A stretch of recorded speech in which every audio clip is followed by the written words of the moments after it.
Samajwadi party के स्वामी प्रसाद मौर्य जी उन्होंने अपने पद से इस्तीफा दिया है और उन्होंने कहा है कि जो मैं बयान देता हूँ उसको पार्टी मुझे बयान बता देती है और जबकि और लोग बयान देते हैं वो पार्टी का बयान। ये इस संबंध में मैं प्रेस को कह चुका हूँ, ये पार्टी के अपने अंदर की बात है और इसके समाधान भी निकाल लेंगे। पल्लवी पाटिल नाराज दिख रही है।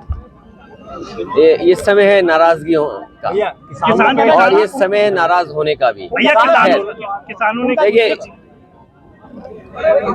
जो किसान का सवाल है, ये भारतीय जनता पार्टी जो ये हर बार कहती है कि 5 दुनिया की जो बड़ी अर्थव्यवस्था है वहां तक भारत पहुंच गया है, कि भारत 5वीं अर्थव्यवस्था बन गया है। अगर भारत 5वीं अर्थव्यवस्था बना है, इसको 2 नंबर पे लाने के लिए किसान मदद कर सकता है। किसान यही मांग कर रहा है कि कानूनी अधिकार मिले उसको और उसकी एमएसपी के लिए कानून बने। इस सरकार को क्या समस्या है?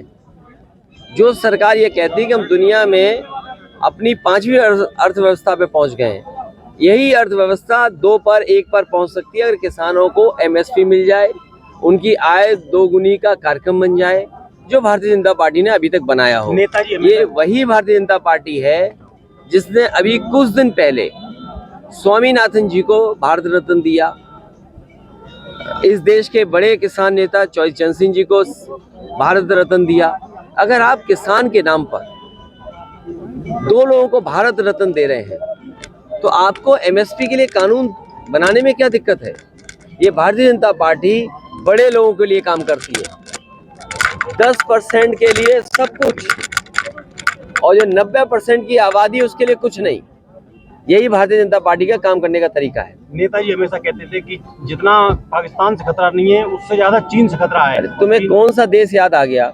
यहाँ किसान आंदोलन कर रहा है, किसान पर आंसू गैस के गोले चल रहे हैं, किसान को डराया धमकाया जा रहा है। ये किसान को कानूनी एमएसपी मिले, उसके लिए कानून बने। यहाँ जितने किसान हैं और आप में से सब लोग ये महसूस कर सकते हैं कि किसान की आय बढ़ेगी तो हमारी अर्थव्यवस्था और बढ़ेगी आगे। अगर 5वें नंबर से 2 नंबर 1 नंबर पे लाना चाहते हैं तो सरकार को किसान की आय 2 गुनी कर दें, अपने आप 2 नंबर और 1 नंबर पे अर्थव्यवस्था भारत की पहुंच जाएगी। भैया, आपने अपना प्रत्याशी घोषित कर दिया है, यहाँ से डिम्पल यादव जी हैं, भाजपा अभी तक नहीं कर पाई है, क्या समझा जाए? देखिए, भाजपा तिगड़मबाज पार्टी है। भाजपा दूसरों को धोखा देने वाली पार्टी है। भाजपा से कोई ईमानदारी की उम्मीद मत करना। अगर आप भारतीय जनता पार्टी से ईमानदारी की उम्मीद करते हो तो अपने आप को आप धोखा दे रहे हो, इसलिए अपने आप को धोखा मत दीजिए। भारतीय जनता पार्टी से आप कोई उम्मीद नहीं कर सकते। वो केवल प्रतीकों के नाम पर वोट मांगती है। समाज में कोई झगड़ा करा देगी, समाज को बांट देगी, खाई पैदा कर करके, नफरत फैला करके, झूठ बोल करके वो वोट मांगना चाहती है।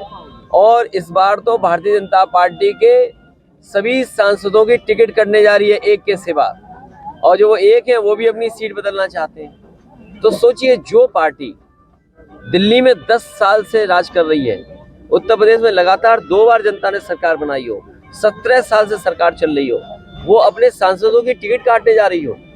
इनके मंत्री, इनके विधायक जमीन कब्जा के अलावा कोई काम नहीं कर रहे हैं। किसी भी मंत्री के बारे में आप जानकारी कर लें, वो जो कीमती जमीन होगी उसको कब्जा कर रहे होंगे, या कब्जा कराने में वहाँ कहीं ना कहीं रास्ता निकाल रहे होंगे, अधिकारियों पे दबाव बना रहे होंगे।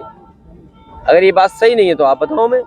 हमने तो सदन में कहा कि अगर ये चाहते हैं और ईमानदार बनते हैं तो सार्वजनिक क्यों नहीं करते रजिस्ट्रियाँ?